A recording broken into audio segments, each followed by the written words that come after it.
Hello and welcome to Touch to Click.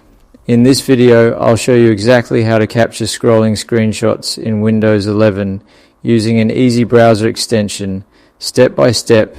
Now let's get started. Step 1. Click the link in the description and open the Go Full Page extension in the Chrome Web Store.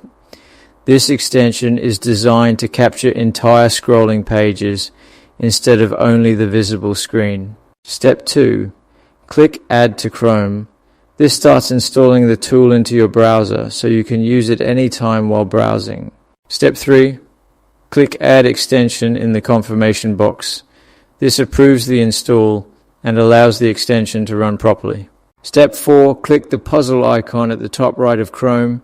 This section shows all installed extensions in one place. Step 5. Click the pin icon next to Go Full Page.